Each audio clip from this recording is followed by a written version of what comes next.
Imagine your best friend pulls you aside one day. They check over their shoulder to make sure nobody is listening, and then they whisper that they are secretly a high-level government assassin. Oh, wow. Okay. Right. They look you dead in the eye, completely serious, and ask for your help on a mission. I mean, if someone asked you that, you would probably just laugh. Yeah, you would definitely assume it was a bad joke. or like a movie pitch or something. Exactly. Yeah. But in 1998, a man named Norman Daniels didn't laugh. He picked up a .44 Magnum instead. Which is just wild to think about. It really is. So today we are heading into a case from Cottonwood, California.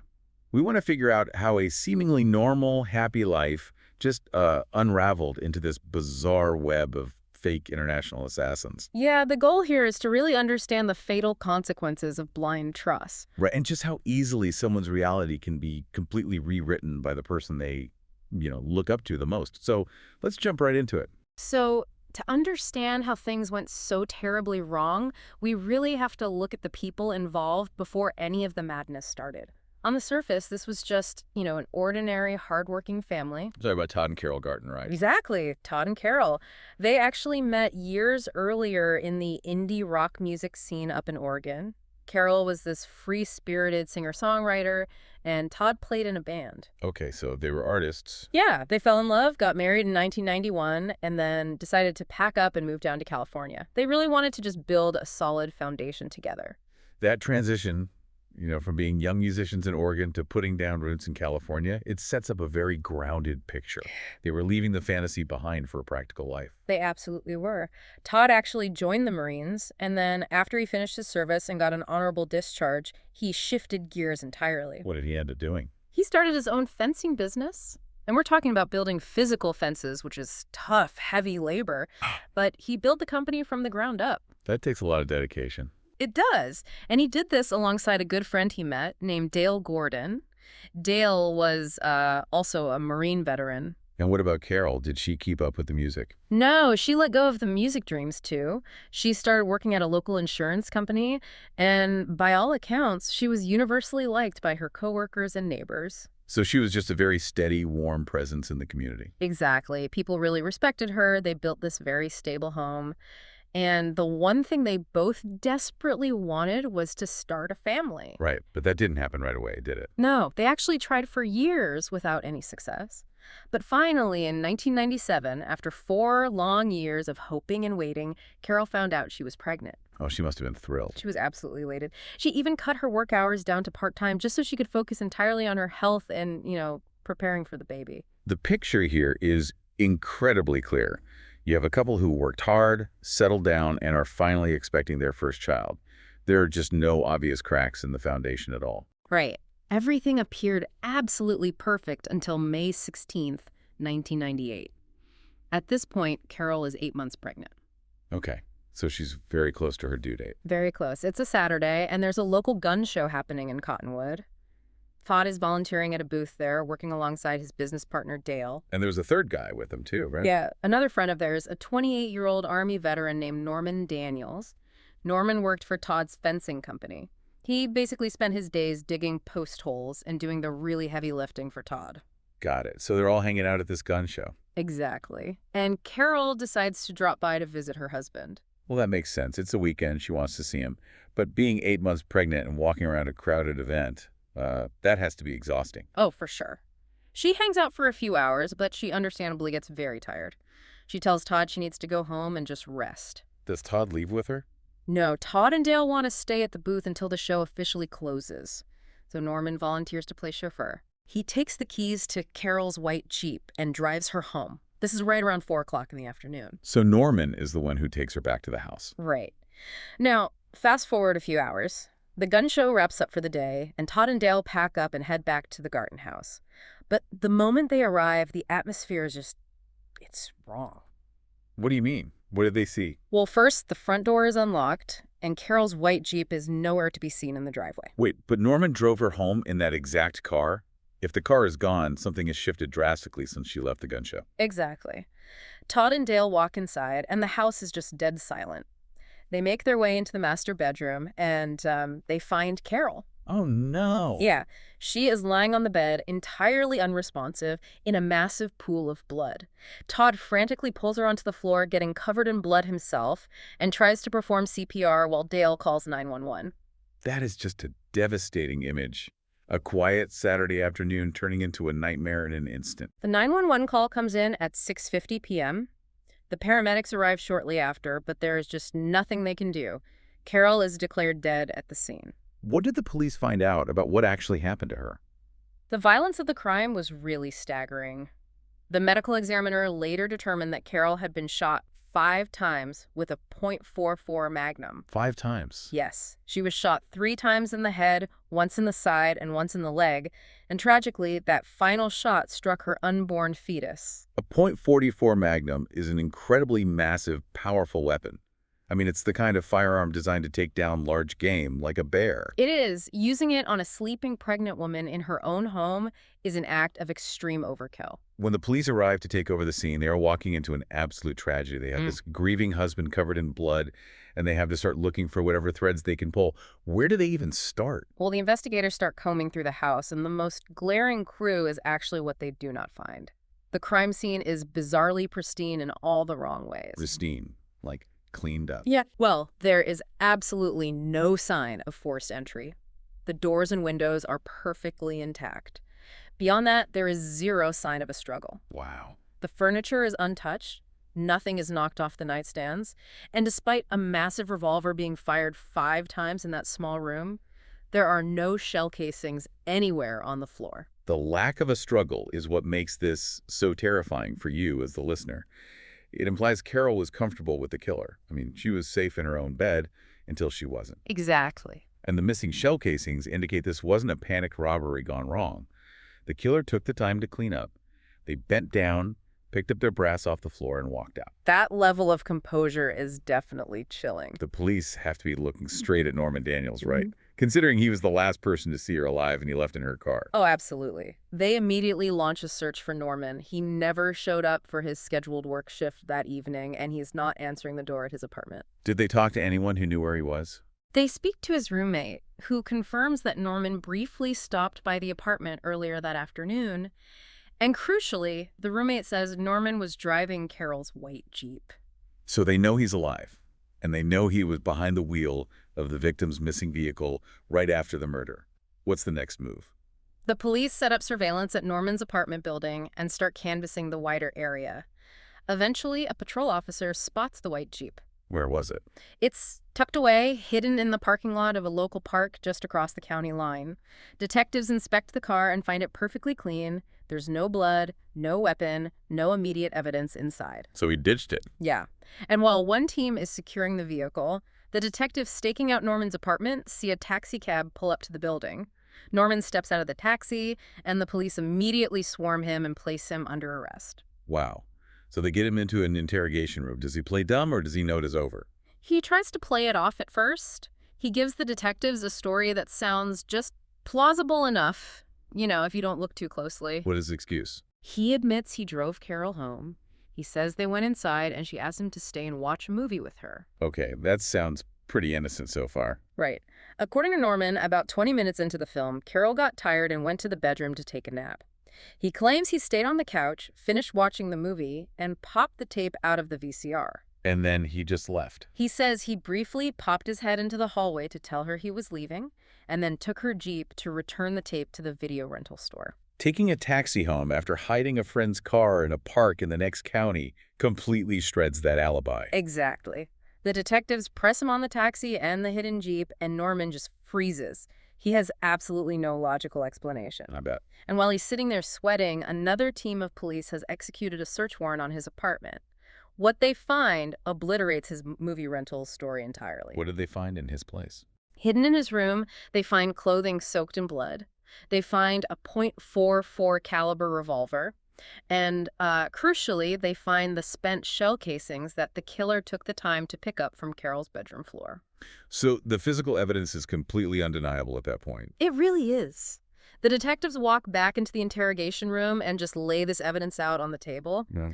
Norman physically crumbles. Does he confess? He does. He starts shaking, completely breaks down, and confesses. He tells them he waited in the living room until he was sure Carol was asleep, walked into her bedroom, and fired the gun 5 times. But why? I mean, it wasn't a robbery or a sudden argument, right? No, not at all. When the detectives ask him why he would execute his friend's pregnant wife, Norman gives an answer that stops the investigation in its tracks. What does he say? Norman looks at these seasoned homicide detectives and tells them he killed Carol because he was ordered to by a secret international assassination ring called The Company. Wait, what? Yeah. He claims this organization is a high-level murder-for-hire business made up of ex-CIA spies and top-secret government officials with, deep ties to the Irish Republican Army. This sounds like the plot of a straight-to-VHS 90s action movie. If I'm the detective sitting across from him, I'm checking if he's lost his grip on reality. I mean, how did a guy who digs fence posts for a living believe he just got recruited by the CIA? The police are asking those exact questions, and Norman starts explaining the mechanics of his recruitment. He says that on March 28th, which was less than 2 months before the murder, he received a thick envelope sealed with actual wax. Wax, like from an old letter. Yes, actual wax. Inside this theatrical package were his official orders. He found 3 photographs of Carol. In one group photo, the faces of everyone else in the picture, including Todd, were crossed out in thick black marker. Carol's face was circled in bright red. The wax seal, the red circles. It is incredibly cinematic. It is entirely designed to feel like a movie. The back of the photo listed Carol's home address, her work schedule, her phone numbers, and a strict execution window spanning from March 28th to May 20th. So he had a deadline. He did. Norman tells the police he was promised a payout for completing the mission, somewhere between $5,000 and $50,000. A supposed massive shadow government spy agency wanting a pregnant insurance worker dead makes absolutely zero sense. What reason did they give him for targeting her? This is where the delusion shows its real depth. Norman was told that Carol wasn't just an innocent civilian. He was told she was actually a rogue, highly dangerous assassin who also worked for the company. You're kidding, Carol. Yeah. According to his orders, Carol had recently gone off script and murdered a fellow syndicate member.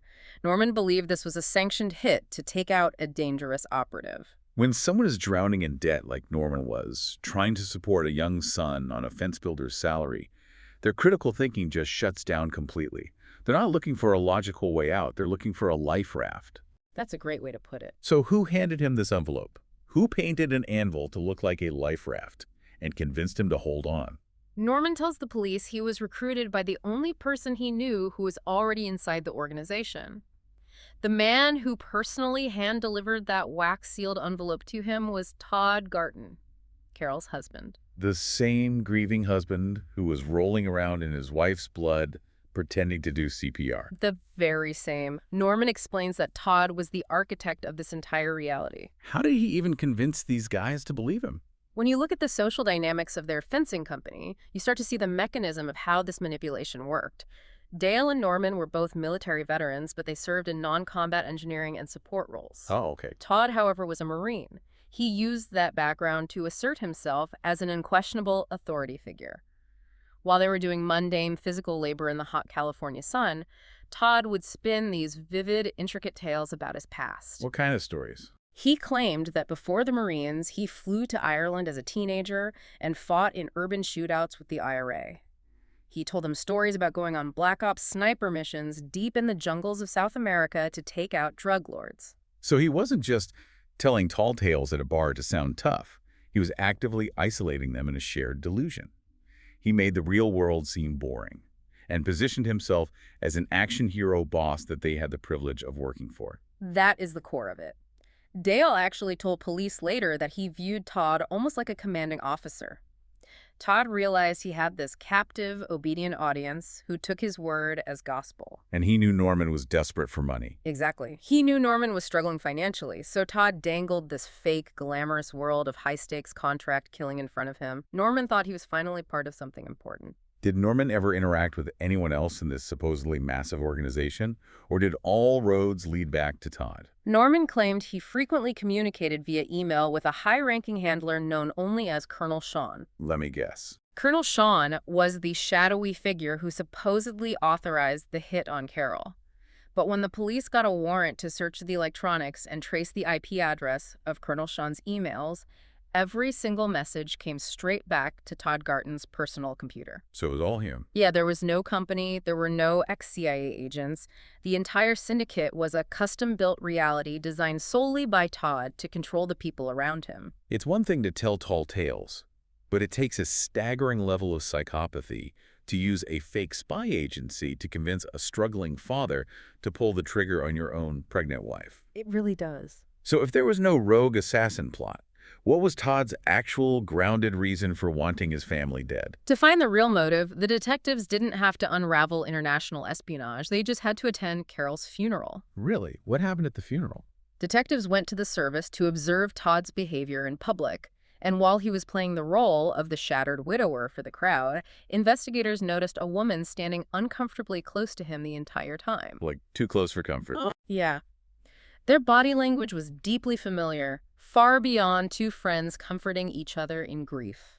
Who was the woman? Her name was Lynn Noyes. She was an old high school girlfriend of Todd's from their days back in Oregon. Oh, wow.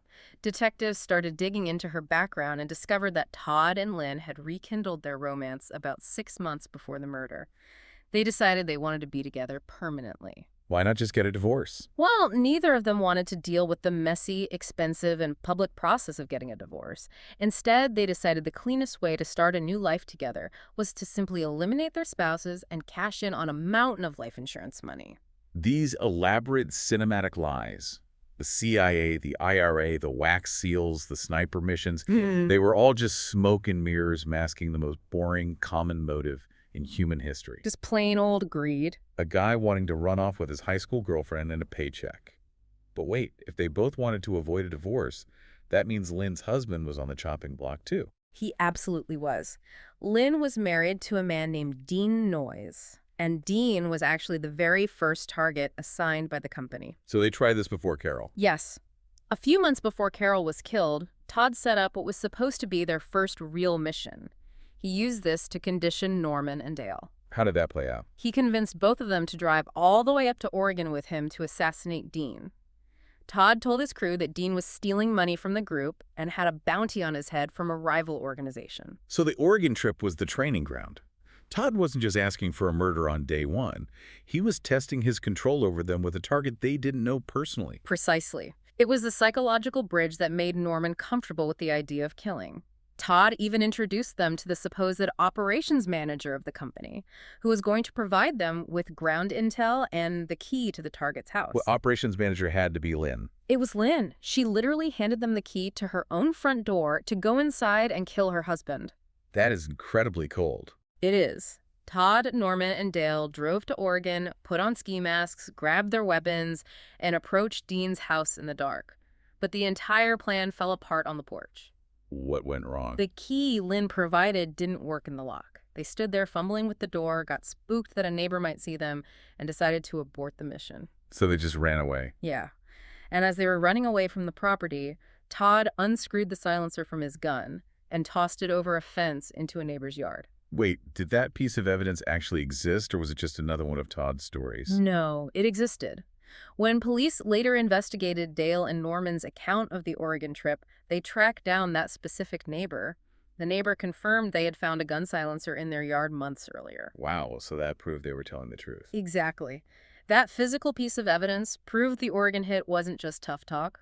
It was a real botched attempt on a man's life that laid the groundwork for Carol's murder. Todd creates this entire fake universe, uses it to test his friends in Oregon, and then points the weapon at his own wife. How did Todd react when the illusion started breaking down? What do you mean? Like, when Norman was sitting in a county jail cell arrested for murder, did Todd finally panic? He didn't panic at all. In fact, his reaction is arguably the most chilling detail of the entire investigation. While Norman is sitting in the county jail, his phone calls are being recorded by the facility. As they always are. Right. So Norman uses his phone time to call Todd.